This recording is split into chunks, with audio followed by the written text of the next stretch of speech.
Vegas isn't dying, it's bleeding out. And the wound? Self-inflicted. While the Strip counts its resort fees and $50 parking charges, America's gamblers found something Vegas forgot existed: value. Florida, Texas, Oklahoma. They're not just competing with Vegas anymore, they're winning. Let me show you how the most powerful gambling empire in America lost a war it didn't even know it was fighting. Let's take a look at which casinos flourished while Vegas was finding its feet. Florida found its footing.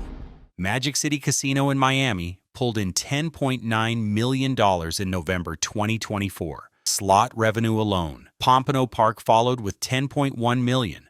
Hialeah Park, Calder Casino, Casino Miami, all pushing $7 to $9 million each. 8 non-tribal casinos in Florida generated $56.5 million in a single month. That's 3.4% higher than the year before. While Vegas was bleeding, Florida was growing. The Seminole Tribe's Hard Rock properties aren't even included in those numbers. Add them in and Florida's gambling revenue looks less like a regional market and more like a threat. The Sunshine State imposed a 35% tax on slot earnings. Even after the state took its cut, the casinos made money. People showed up. People gambled. People kept coming back. Florida gaming had been climbing all year. May 2024 hit $59.6 million. The summer months stayed strong. By the time autumn arrived, Florida casinos had momentum. They had loyal customers. They had something Vegas used to have but threw away: accessibility. You want to know the difference between Vegas and Florida? Drive time. A Florida resident can visit a casino in an hour, maybe 2. No plane ticket. No hotel with hidden fees. No 3-day commitment to justify the expense. Just drive over, play some slots, grab dinner, drive home. That's not a vacation. That's a Tuesday night. Vegas used to own Tuesday nights too. Locals' casinos thrived on it. But the corporate giants on the Strip stopped caring about Tuesday nights decades ago. They wanted whales, high rollers, baccarat players dropping 6 figures in an evening. They got what they wanted and lost everyone else. Texas and Oklahoma became powerhouses. Tribal casinos in Oklahoma, Kansas, and Texas generated $7.2 billion in 2024. $7.2 billion. Let that number settle. That's almost as much as the entire Las Vegas Strip. One region, mostly tribal properties, pulling Vegas-level money without the Vegas infrastructure. Oklahoma alone operates 137 tribal gaming facilities. The state's tribal gaming exclusivity fees hit $210 million in 2024. That money funded education, mental health services, infrastructure. Oklahoma took gambling revenue and built communities. Vegas took gambling revenue and built shareholder value. The Chickasaw Nation, Cherokee Nation, Choctaw Nation, they weren't just running casinos, they were running empires. WinStar World Casino in Thackerville, Oklahoma, sits right on the Texas border. It's the largest casino in the world by gaming floor space, bigger than anything in Vegas. And it's packed every weekend, every holiday, every major event. Texans drive up from Dallas, Houston. They gamble, they eat, they leave. Repeat. Texas doesn't allow commercial casinos, never has. But put a tribal casino on the Oklahoma border, and suddenly you've got 30 million potential customers within driving distance. Vegas can't compete with geography. A Texan can visit WinStar for the cost of gas. A Vegas trip costs $1,000 before the dice hit the table. The Oklahoma City region saw gaming revenue increase 12.7% in 2024, 12.7%. While Vegas stagnated, Oklahoma exploded. The Tulsa region, the Portland region covering Washington and Oregon, the Phoenix region with Arizona and New Mexico properties, they all posted growth. Every tribal region, every market, moving in one direction: up. Vegas executives probably saw these numbers and shrugged. Regional casinos aren't real competition, they thought. Nobody chooses Tulsa over Las Vegas. Nobody picks a tribal casino in Oklahoma when they could fly to the Strip. Except millions of people did exactly that. And they kept doing it because Vegas stopped being worth the trip. The resort fee scam. Here's where Vegas really lost the plot. Resort fees, the single most hated charge in American hospitality. Station casinos introduced them in 2004 as a way to dodge online travel agency commissions. Clever accounting trick. Other casinos noticed. By 2013, even Caesars Entertainment, which had proudly marketed itself as a no-resort fee zone, caved and started charging. Today, resort fees on the Strip run $35 to $75 per night, plus tax, on top of the room rate. For amenities that used to be included, internet access, fitness center, pool, local phone calls, things every hotel in America offers for free, got repackaged as premium services. A $100 room became a $165 room. Guests didn't find out until check-in. The advertised rate meant nothing. The final bill told the truth. And people got angry. Not annoyed, angry. The kind of angry that makes you book somewhere else next time. Room rates climbed 46% from 2019 to 2024, from $133 to $193. Then add the resort fee. Then add parking, which used to be free and now costs $25 to $40 per day. Then add the $60 early check-in fee if you arrive before 3 p.m. Then add the $26 bottle of water, the $48 pizza, the $15 draft beer. Every touch point became a transaction. Every interaction included a surcharge. Vegas stopped being fun and became expensive. There's a difference. You know what Florida casinos charge for resort fees? Most don't. Park for free? Yep. Early check-in penalty? Never heard of it. Oklahoma casinos offer free parking, free drinks on the gaming floor, buffets that don't cost $50. They're not five-star resorts. They don't pretend to be. But they're honest about what they cost. Vegas forgot that most gamblers aren't millionaires. Most people visiting casinos are working-class, middle-class folks looking to have some fun and maybe hit a jackpot. They've got a budget. They've got a limit. When Vegas doubled the entry price, those people didn't suddenly find more money. They found other places to gamble. The 80-20 rule. Anthony Lucas, a casino management professor at UNLV and former Las Vegas casino executive, explained it perfectly. 80% of casino revenue comes from about 20% of players.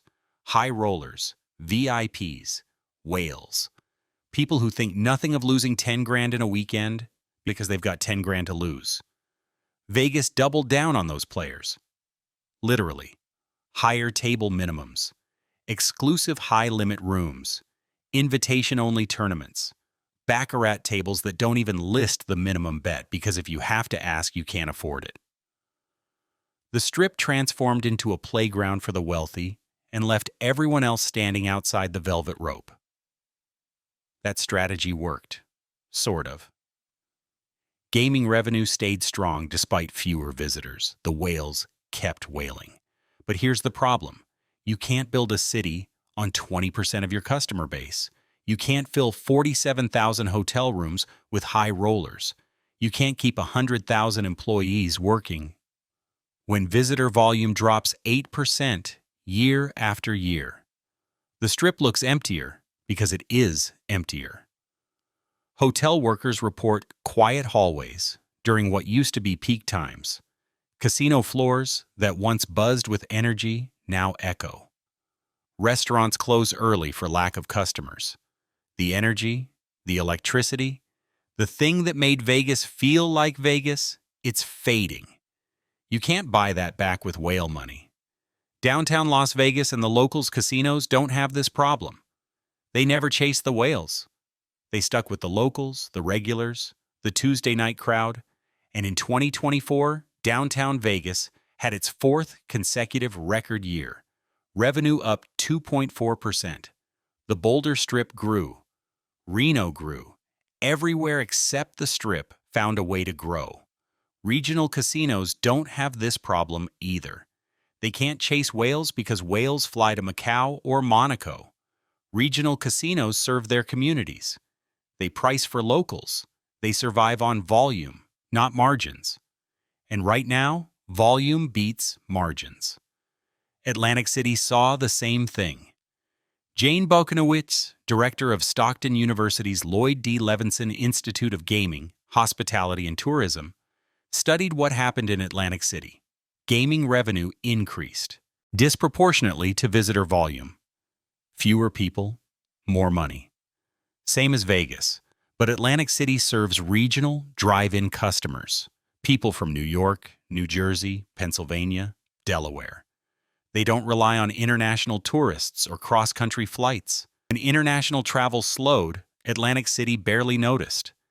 When gas prices spiked, their customers still drove 3 hours instead of flying across the country.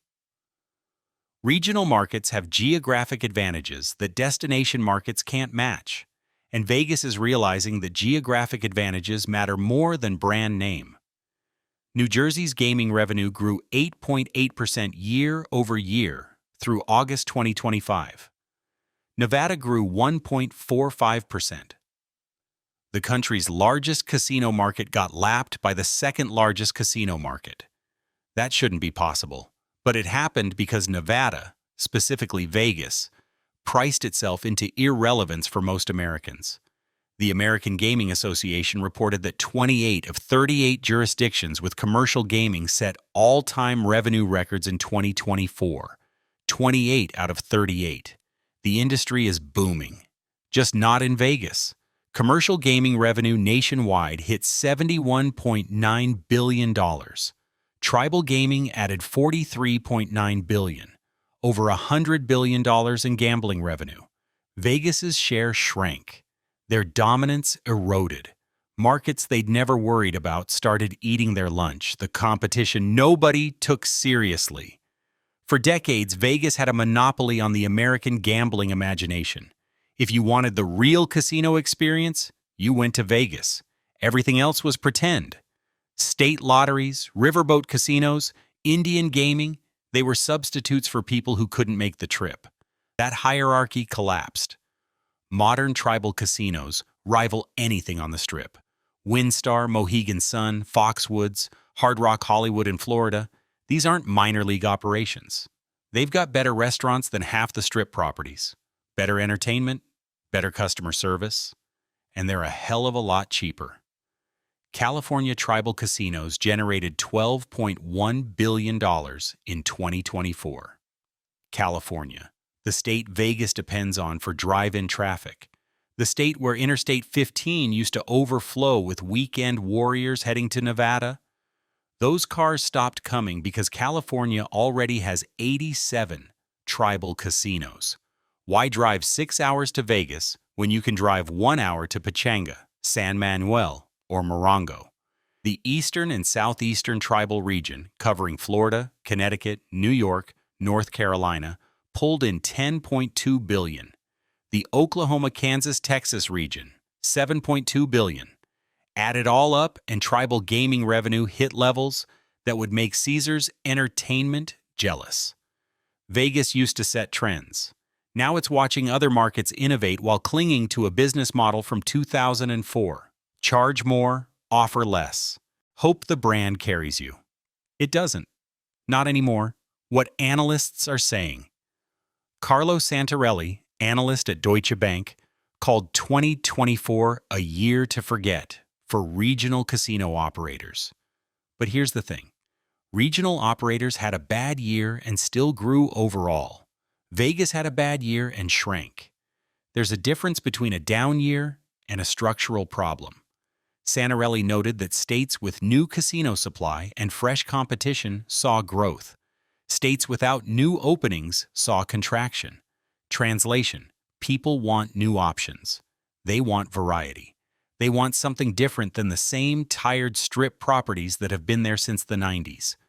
Jordan Bender, gaming analyst at JMP Securities, warned that Las Vegas Strip gaming revenue would likely drop 3% in the first quarter of 2025.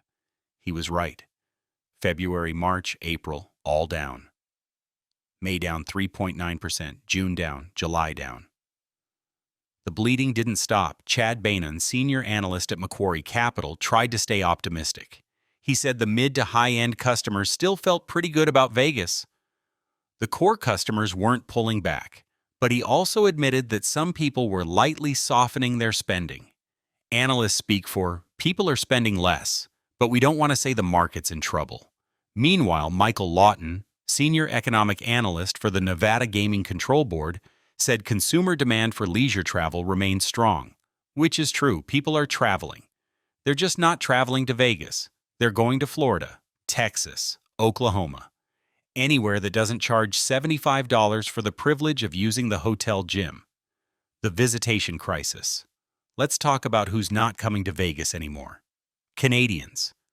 Trump's comments about making Canada the 51st state, combined with tariff disputes, caused a rift.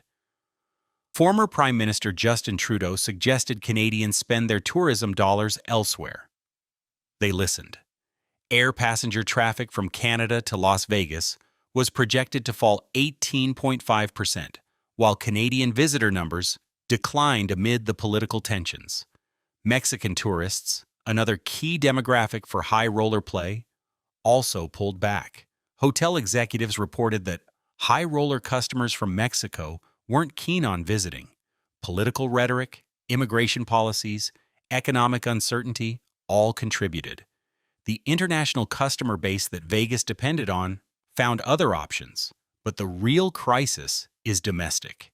Middle-class American tourists, the bread and butter of Vegas for 70 years, stopped coming. Not because they don't want to gamble, because they can't afford Vegas anymore. A weekend trip that used to cost $1,000 now costs $2,000. For the same experience, same rooms, same shows, same buffets that aren't even buffets anymore. Just $2,000 instead of $1,000. Those middle-class customers didn't quit gambling. They went to Florida. They drove to Oklahoma. They visited Foxwoods or Mohegan Sun, or the dozens of new casinos that opened in Pennsylvania, Ohio, Michigan, Illinois, New York. They found places that wanted their business instead of places that tolerated their presence while chasing bigger fish. Vegas assumed loyalty. They assumed brand power. They assumed people would always choose Vegas over everywhere else. They were wrong. Loyalty expires when it's not reciprocated. Brand power fades when the experience doesn't match the price. And people will absolutely choose everywhere else when everywhere else treats them better. Where this goes from here. Vegas faces a choice. Keep chasing the top 20% and watch visitor volume collapse. Or remember that great cities are built on millions of small transactions, not thousands of large ones. The Strip has the hotel capacity for mass market tourism, but it's priced for boutique luxury. That's not a sustainable model. Resorts World Las Vegas figured this out.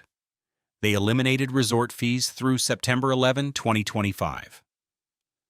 They stopped charging for parking. They became the only major Strip property without hidden fees.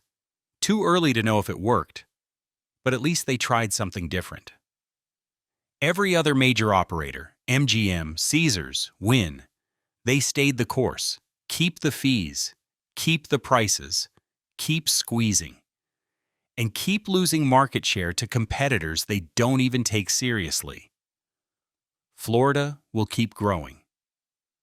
Texas will eventually legalize commercial casinos, and when that happens, Vegas will lose another massive chunk of customers. Oklahoma will keep expanding.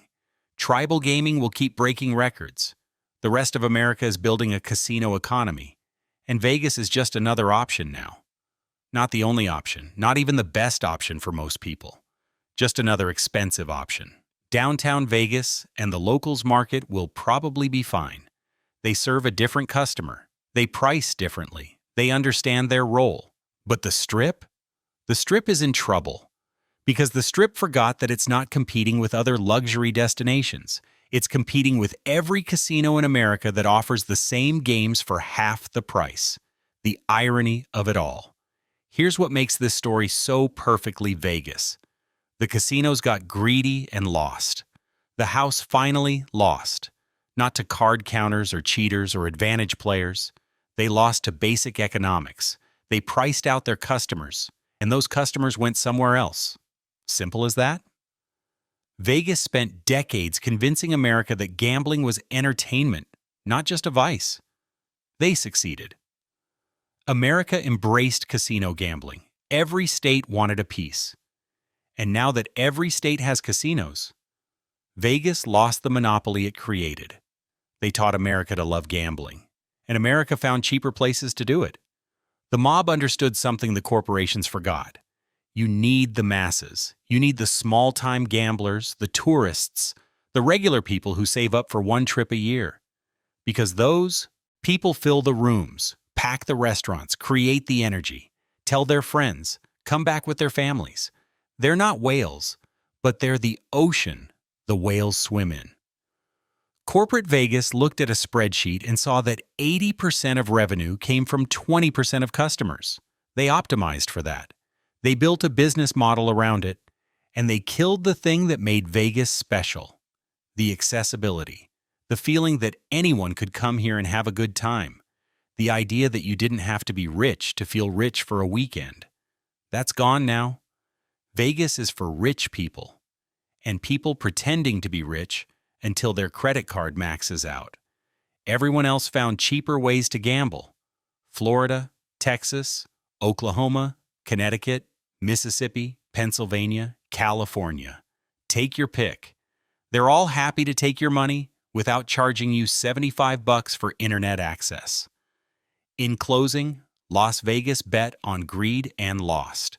The Strip generated $8.8 billion in 2024, down from $8.9 billion the year before. That 1% drop represents something bigger than money. It represents a shift, a turning point, the moment when Vegas's strategy stopped working. Meanwhile, Florida casinos grew. Oklahoma casinos set records. Tribal gaming hit $43.9 billion. Regional markets thrived. The industry boomed. Just not in Vegas. Resort fees, parking charges, inflated room rates, $60 early check-ins, they all add up. Eventually, people do the math and realize Vegas isn't worth it anymore, especially when they can gamble somewhere that doesn't treat them like an ATM with legs. Vegas didn't collapse. It didn't fail overnight. It slowly drained its soul, one fee at a time. One upcharge at a time. One middle-class family at a time who decided to spend their vacation money somewhere that wanted them. The competition nobody took seriously became the competition nobody can ignore. Florida, Texas, Oklahoma, Connecticut, California, tribal casinos. They're not stealing Vegas's audience. Vegas gave them away, wrapped them up with a resort fee and a parking charge, and sent them to competitors who actually wanted their business. This is what happens when you optimize for short-term profits and forget about long-term loyalty. This is what happens when you chase whales and ignore the ocean. This is what happens when you assume your brand is strong enough to survive any amount of customer abuse. Vegas made a bet and lost. The saddest part? Vegas could fix this tomorrow. Drop the resort fees, cut the hidden charges, price rooms honestly, treat middle-class customers like they matter, bring back the energy, the accessibility, the fun. But they won't, because that would require admitting they were wrong. And Vegas never admits it's wrong. Not until the chips are gone and the table's empty. So the exodus continues. The numbers keep dropping. Florida keeps growing. Texas prepares for full-scale casino gaming. Oklahoma expands its empire. And Vegas keeps wondering why the crowds aren't coming anymore. They're coming. Just not here. Not when here costs twice as much for half the experience. Vegas built an empire on the idea that everyone deserves a shot at the big time. Then it forgot that. And now it's paying the price. One empty hotel room at a time. One declined credit card at a time. One family choosing Pompano Beach over the Strip. The house always wins. except when it doesn't. And right now, Vegas is losing to Florida, Texas, and every other market that remembered what Vegas forgot: that gambling is entertainment, that customers are people, not profit centers, that value matters, that loyalty is earned, not assumed. Vegas is losing, and they only have themselves to blame.